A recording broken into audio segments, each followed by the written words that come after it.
Are Rajasthan Royals back to their old ways? Are Gujarat Titans showing that it's not all about wham bang cricket that wins you IPL games? And did Rashid Khan just ball the spell of the season? All this and a lot more in today's 23rd Yard Club Cricket Podcast.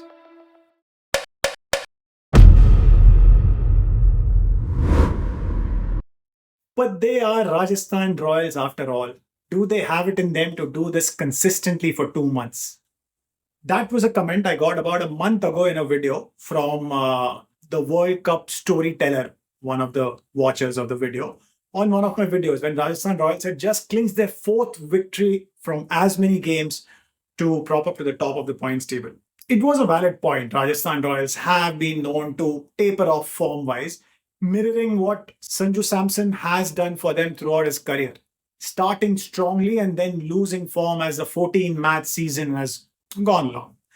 Samson has obviously transferred to CSK and found a way to keep scoring through the entire season, or at least through the first 10 matches of the tournament so far that have been played. But it looks like the Royals haven't found a way to find that same consistency with their results. After winning 4 and 4, which they did this season, the Royals have lost 4 from the next 6 games that they have played. And what's been interesting to see is that in 4 of the 6 matches, Rajasthan has scored in the 150s. This is the same lineup that had won the fourth game of the season by chasing down RCB's 201 in a mere 18 overs, thanks to a 26 ball 78 of the bat of Vaibhav Suryavanshi and a delightful 81 for Dhruv Jurel in that innings.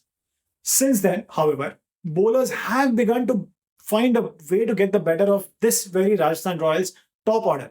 But what's also changed is how the pitches have begun to behave. Now, Virat Kohli had made a reference to this earlier too during the tournament. How experience will start to come into this once the pitches begin to get tired as the tournament progresses.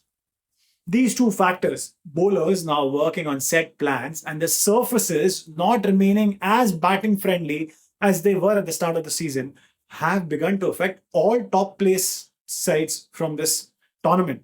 Top place sides earlier in this tournament. In what was a battle for a place in the top 4, this exact thing showed up in Rajasthan's defeat at the hands of Gujarat Titans. For starters, it wasn't a difficult pitch to bat on as the Titans made 229 for 4 batting first. But a lot of it wasn't mindless slogging from ball one either. Neither Sai Sudarshan nor Shubman Gill have been ever the kinds to look ugly while scoring their runs, and they did nothing of that sort yesterday either.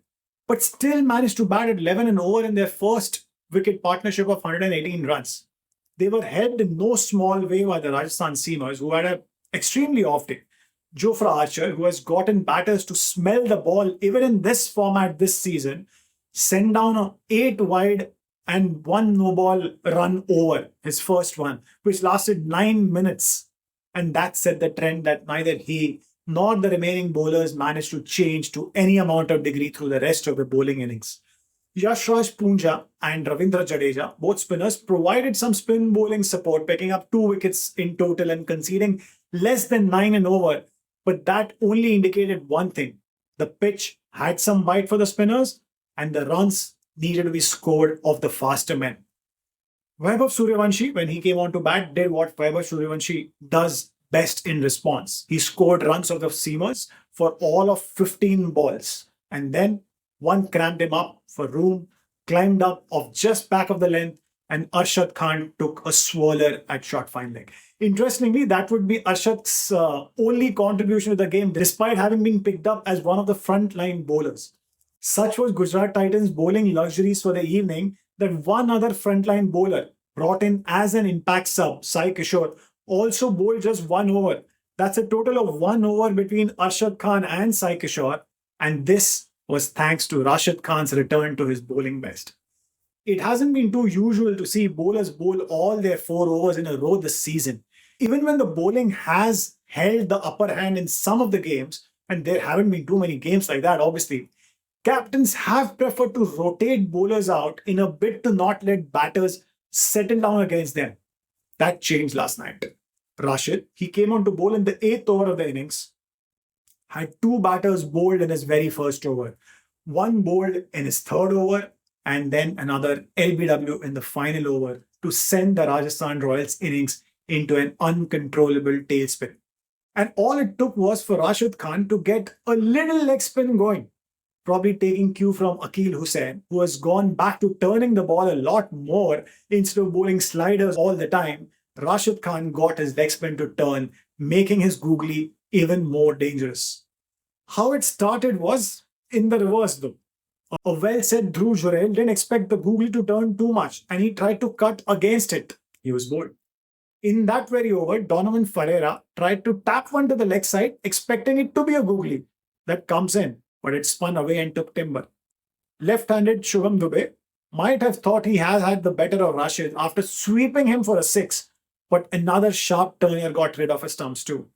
And the best of the lot for me was Jadeja, who had also hit him for a six the previous ball. But Jadeja is a smart cricketer. He tried to defend the next one, tried to play him off because it was his fourth over. But Rashid still got his leggy to beat the inside edge of the Jadeja bat, right in front of the stumps, gone plumb LBW. It was an excellent exhibition of spin bowling in which the ball has actually spun. No mystery, no nothing else. Just the ball doing things in both directions and bamboozling the batters, who had already obviously been under the pressure of scoring at a very high rate. And even for a champion bowler like Rashid Khan, it's not often that he gets a four-wicket haul in the IPL. For someone who made his IPL debut in the year 2017, Rashid's first four-wicket haul came only in the 2022 season. This one in 2026 is just his third. That's across 10 seasons of IPL. To give you a context, Yuzi Chahal has bagged 3 four-wicket hauls in one season. That was in 2023. Rashid would later admit that he has found his old rhythm back after what he thought that he had rushed back to play cricket too quickly after his surgery last year. Batters beware. But coming back to the game, Rashid's performance also brings a different dimension to GT.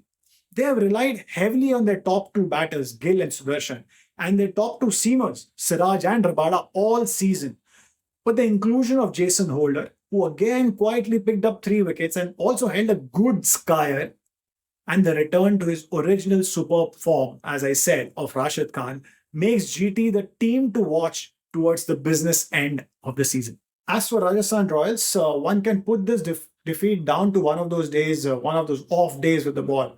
Not too often has Archer lost his rhythm this badly, and to then have the relatively inexperienced Tushar Deshpande share the seam bowling duties with him meant that they were on the back foot from the very beginning. Jadeja and Punjab brought some parity in the proceedings, but they are no Rashid Khan, and especially in this format. And it was his incisiveness that proved to be the difference in the end.